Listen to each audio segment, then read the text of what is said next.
Some may have 17 based on their lifestyle. Others may have 12. Others may have 8.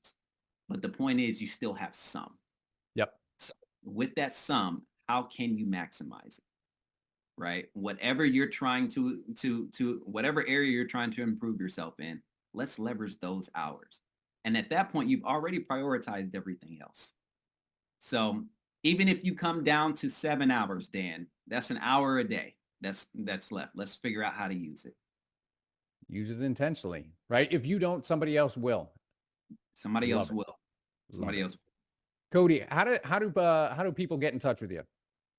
So you can, I have my email address, which is codywilliams101@gmail.com. Or we have at Trinity Breakthrough Coaching, which is our Instagram handle, and then also on YouTube as well.